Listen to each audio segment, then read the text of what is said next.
Señal directa. Estamos de regreso. Le contábamos esta semana que el diputado local por el partido Hagamos, Enrique Velázquez, presentó una serie de reformas de la ley en las que se destaca la modificación al artículo 4 de la Constitución para garantizar el derecho a la vida y la muerte digna. Esto evidentemente implica pues entrar a un tema que creemos hasta ahora pues no ha sido lo suficientemente discutido en el Estado, y por ello hoy hemos invitado a un especialista, un experto en el tema, el doctor Guillermo Arechiga Ornelas. Él es presidente de la Asociación Jalisciense de Medicina Paliativa, profesor de la Universidad de Guadalajara y también pues médico en el Hospital General de Occidente, me decía. Doctor, bienvenido, buenas noches. Muchas gracias, buenas noches y buenas noches a todo el auditorio. Si me permite, doctor, vamos empezando antes de esta iniciativa, de entrar al detalle. ¿Qué es lo que se vive en la entidad con enfermos que entendemos están en fase terminal? ¿Qué tan frecuente es esto y qué mecanismos, qué herramientas hay actualmente para atenderlos? Yo creo que pudiéramos partir como un referente el Atlas Latinoamericano de Cuidados Paliativos. Este Atlas Latinoamericano identificó la población no solamente mexicana, sino de todo Latinoamérica, y al especificar el país México sobre cuántos pacientes potencialmente requieren de cuidados paliativos, se habla de 650,000 pacientes en este momento. La Organización Mundial de la Salud, por otro lado, establece que solo el 1% de la población mundial tiene acceso a cuidados paliativos. ¿De qué estamos hablando? De bueno, que hay una población que nos parece que no tiene acceso a los cuidados paliativos porque los grupos de cuidados paliativos son escasos y los especialistas en cuidados paliativos son escasos. Afortunadamente, Jalisco, dentro de esta condición y dentro de la estrategia académica que tiene la universidad, desde el 2012 arranca con la especialidad en tres sedes, pero la formación sigue siendo insuficiente porque no existe, por otro lado, el presupuesto para la contratación de los especialistas, los espacios y las plazas para cubrir esas especialidades. Entonces hay un grupo de pacientes que efectivamente, como lo ha señalado tanto la diputada Mara Robles como el diputado Enrique Velázquez, hay una necesidad sentida. Sin embargo, valdría la pena como puntualizar dos cosas. Si bien es cierto que hay esta necesidad de los cuidados paliativos, me parece que en algunos países hoy vienen a la baja en términos de acciones de eutanasia. Ponemos el ejemplo como Dinamarca, como Holanda, como algunos otros países que al florecer los cuidados paliativos disminuyeron las aplicaciones de eutanasia. Ahora, ¿qué posición tienen los paliativistas? Me quisiera ir un poquito antes para decir que el espacio que está ahorita aquí, me parece que es un espacio que debería de ser frecuentemente abordado. Entonces estoy muy agradecido por eso. ¿Qué le mueve a un par de diputados esta iniciativa? En primer lugar, nos merece nuestro respeto porque les mueve sin duda experiencias personales, experiencias de conocidos y de amigos que en ese dolor, ese sufrimiento de aliviar el dolor, de aliviar la náusea, el vómito, el delirio, en esa agonía de circunstancias, me parece que no hay la suficiente cobertura. En este momento hay escasez de morfina, por ejemplo. De morfina tenemos más de 4 años sin morfina y estos pacientes sufren, y México ocupa un índice de calidad de muerte, donde la mejor calidad de muerte está en Gran Bretaña, en el 100%, cubriendo 5 aspectos. México está en el lugar número 40, a un lado o casi igual que la República de Sudáfrica, que Uganda, que algunos otros países de desarrollo prácticamente igual que México o peor que México. De tal suerte que me parece que lo primero que yo abordaría es que hay una iniciativa propuesta por alguien que sin duda desea liberar el sufrimiento de los individuos. Los paliativistas podemos opinar desde nuestro punto de vista como alternativa a la eutanasia, la implementación de los cuidados paliativos. La el aumento de los presupuestos de cuidados paliativos, la formación de recursos humanos, el empoderamiento de la sociedad, y me parece que es un buen momento para poder abrir los espacios de la discusión. Si bien es cierto que ellos proponen, los diputados, que a partir de los 18 años, de manera consciente, uno pueda solicitar la eutanasia, México como país acaba de firmarse en enero de este año el convenio para la protección de los ancianos. Es un convenio interamericano donde México se suma a esta política de atención a los ancianos, a los cuales hacían referencia, de hecho, de manera muy específica, el abandono de los pacientes ancianos. Sin embargo, en este convenio internacional y en este acuerdo no viene especificado la eutanasia, sino viene más bien incrementado el deseo de que los pacientes que tienen dolor sean liberados del dolor, que tienen agonía, sufrimiento, náuseas, vómitos, tengan conflictos espirituales, pues entonces se incremente primero como herramienta número uno el agotamiento de esos recursos paliativos, para luego tener otra posibilidad. Jalisco es privilegiado en ese sentido porque tiene voluntad anticipada. Voluntad anticipada no es eutanasia, voluntad anticipada es que yo le limito la acción al médico para seguir haciendo cosas sin tope, sin un stop. Y entonces la voluntad anticipada de manera gratuita en Jalisco, que se trabajó desde el 2018, es un estado afortunado porque solamente 18 estados tienen voluntad anticipada. Me parece entonces, en mi resumen, sería que sí es importante, la sociedad jalisciense va cambiando y cambia rápidamente en función de la información. Es mejor conocer que ignorar. Ata usted dos cabos que me parecen fundamental, doctor, pero antes de seguir quiero hacer un paréntesis sobre la voluntad anticipada. ¿Nos puede poner un ejemplo? Por supuesto.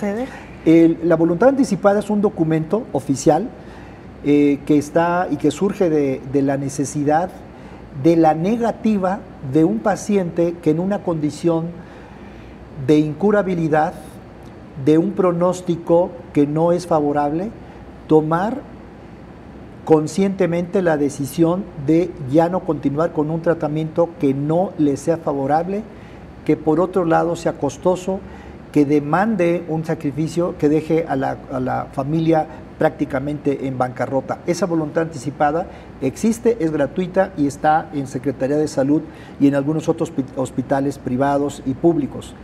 Me parece que la voluntad anticipada es un recurso que debemos de aprovechar todos los jaliscienses. Y luego ahí viene un eslabón que nos une justo al tema que hoy abordamos. Es correcto. Si una persona decide apegarse a esta voluntad anticipada, tal vez la manera de sobrellevar la enfermedad ya sin un tratamiento formal sería a través de los cuidados paliativos. Claro, y es que la voluntad anticipada señala renunciar a todas aquellas condiciones fútiles, es decir, que no me van a curar, que entiendo por la información que me dan que mi enfermedad es progresiva, incurable y que yo renuncio a todas aquellas condiciones que me hagan sufrir, que me hagan gastar y que haga sufrir a mis familiares. Esa voluntad anticipada del 2018 a ahorita, de acuerdo a la información que tenemos, hay cerca de 800, casi 1000 voluntades anticipadas, muy pocas, a pesar del esfuerzo que ha hecho el gobierno y la Secretaría de Salud de promoverla, lo cual significa que en México y en Jalisco también no nos gusta mucho hablar de la muerte. Lo entiendo, y no nos gusta hablar sobre todo cuando se trata de nuestros seres queridos. Pero, doctor, ahí entra este otro cabo que usted le decía, a todos cabos muy importantes. Uno, el de la escasez o la falta de presupuesto, la escasez de medicamentos para tratar el dolor o la escasez de presupuestos para contar con especialistas y con los medicamentos adecuados, y entonces como una salida la eutanasia.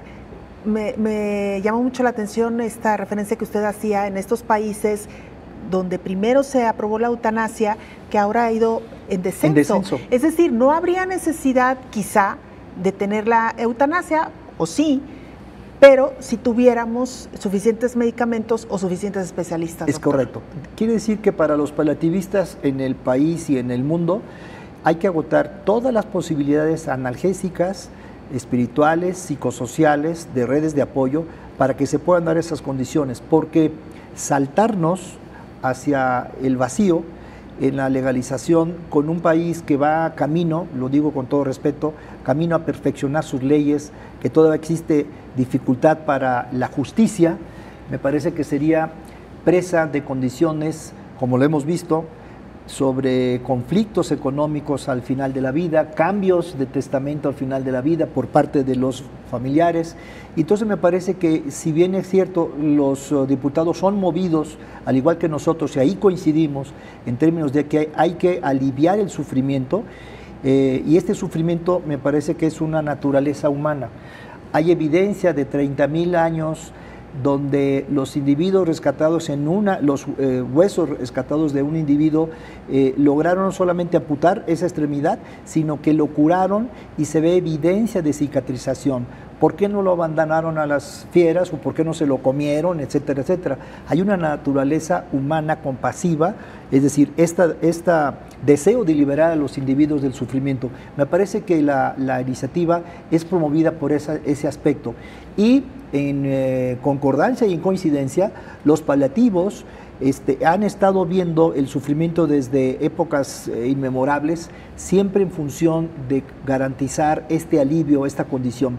Se lleva ahora en la Facultad de Medicina, en las escuelas de enfermería, de muchos centros universitarios, los cuidados paliativos, y se discute con los estudiantes la eutanasia. ¿Por qué? Porque es importante, desde el punto de vista médico, inocular sobre la compasión, el alivio y el dolor de los cuidados paliativos, y observar que en aquellos países que han establecido como una conducta de la eutanasia primero sobre los cuidados paliativos, ellos ahora reconocen que el antídoto a la eutanasia ha sido la formación de los recursos humanos, el garantizar el acceso a los medicamentos y el tener muchos paliativistas. Ahora, doctor, yo creo que precisamente por eso el tema es polémico, porque unos podemos estar a favor y otros podemos estar en contra, pero me parece que, y me gustaría escuchar su opinión, al final de cuentas, pues estas dos opciones no tendrían por qué competir. No. Si estuviera la eutanasia, pero si tuviéramos los cuidados paliativos suficientes, quizá una persona, a pesar de que pudiera calmar su dolor, a lo mejor ya no quiere seguir viviendo, y entonces ahí está la opción de la eutanasia. Claro, me parece que esto es bien interesante porque, diríamos, en 35 años que llevamos haciendo cuidados paliativos aquí en Jalisco, pocos o muchos pacientes que hemos visto, ¿cuántos nos han solicitado el que les ayudemos a morir? Recuerdo un par de ellos que, cuando vino el alivio del dolor, dijeron: oye, yo quisiera vivir un poco más. Sin embargo, el dolor de los familiares al ver a aquel individuo, su familiar, conectado a máquinas, haciendo, y utilizo una parte, ensañamiento, obstinación terapéutica, sin adecuar el esfuerzo de eso a únicamente prolongar el latido cardíaco, me parece que también ahí se observa una coincidencia también con la propuesta de los diputados. Es decir, en cuidados paliativos tenemos muy claro: no al ensañamiento, no a la obstinación. Hay que decirle a los médicos: suelta a ese paciente, porque no solamente hay una falsa esperanza. Un individuo intubado con un latido cardíaco, lo vimos en COVID, no necesariamente era una buena condición de calidad de vida, y muchos de ellos fallecieron. Muchos de ellos también fueron o están vivos, ¿no? Sin embargo, me parece que son estos no tanto claroscuros, blanco o negro, sino tener la oportunidad de que, independientemente que yo no tenga el consenso, no significa que seas mi enemigo. Exacto. Y eso es importante, porque Jalisco me parece que va transitando muy rápidamente a un estigma de una sociedad muy doble moralista. Hoy veo los tweets respecto a la iniciativa y algunos, casi la gran mayoría, está a favor, porque esta escasez, yo no quiero sufrir, nadie quiere sufrir, nadie queremos sufrir. Y entonces, ¿por qué no promovemos que en Jalisco se haga más énfasis en apoyar a las organizaciones estatales, el Instituto Jalisciense de Alivio del Dolor y Cuidados Paliativos, a los hospitales civiles, a las clínicas del dolor, se contrate más personal, se hagan grupos de trabajo, y esto crear una red estatal de cuidados paliativos en el estado de Jalisco? En el estado de Jalisco sería como pues uno de los logros más significativos para que la eutanasia fuera discutida en otros foros, pero mientras se refugió a todos esos pacientes a través del deseo de aliviarles y llevarles la atención, y no venir desde una población lejana por una atención que es en el pasillo, que es indiferente, que es deshumana, poco compasiva, que es lo como pienso yo que está sucediendo. Claro. Ahora, doctor, muy brevemente, porque se nos agota el tiempo, el tema evidentemente no se agota porque hay mucho que hablar, pero ¿qué dicen quienes oponen a la eutanasia? Los paliativistas, más que oponernos a la eutanasia, es como sentarnos a la mesa para decir, si nosotros aceptamos ahorita la eutanasia, no pasa nada. En España hubo una gran revuelta, a pesar de que España tiene el 40% de la población con acceso a cuidados paliativos. Nosotros no tenemos ni el 1%. Tremendo. Y entonces ellos aceptaron la eutanasia para condiciones específicas. Colombia aceptó la eutanasia para condiciones específicas. Individuos con enfermedades neurológicas. Y entonces me parece que, siendo a veces hasta purista, no debería de ser un tema de los médicos, porque los médicos y las enfermeras no estudiamos para quitar la vida. Si bien es cierto, está el tema del sufrimiento, como alguien me decía, doctor, ayúdame con mi esposa que tiene 25 años en coma vigil. A lo mejor la ignorancia de que yo te puedo ayudar porque yo soy médico, poniéndole un fármaco de manera directa, significaría, eso es eutanasia. Agarrar un fármaco de manera directa y privar del sufrimiento a costa de la vida a un individuo. Sin embargo, los médicos en nuestra formación no somos aniquiladores del sufrimiento a costa de la vida. Tampoco queremos ser prolongadores, pero sí me parece que la condición de médico y de enfermera se tambalea, está fortalecida post-COVID. Aceptar que se cometieron eutanasias en COVID me parece criticable, triste. Vimos escenas complicadas, en nuestro país también vimos escenas complicadas, y ahorita aceptar la eutanasia como un tema muy a la ligera, no solamente hace sufrir al médico, porque tiene que hacerlo bajo su conciencia, hay la objeción de conciencia, yo no quiero hacerlo, pero alguien lo va a hacer, y entonces dentro de mi cabeza no me cabe que pongamos en el Hospital Civil Fray Antonio Alcalde el centro eutanásico de Occidente. Usted y algunos de sus colegas entonces irían más por el fortalecimiento de la parte de los cuidados paliativos, primero, de los medicamentos. Es correcto, primero. Sería un poco parecido a lo que se ve con el aborto, guardando sus debidas proporciones, sí, claro. Donde también entra la objeción de conciencia y donde se ha dicho, quienes lo apoyan, que más vale tenerlo que no tenerlo, porque esto no induce, o sea, no está induciendo al aborto, sino digamos, a la posibilidad de que una mujer opte de una manera segura. Pero bueno, sería quizá un poco lo mismo, ¿no?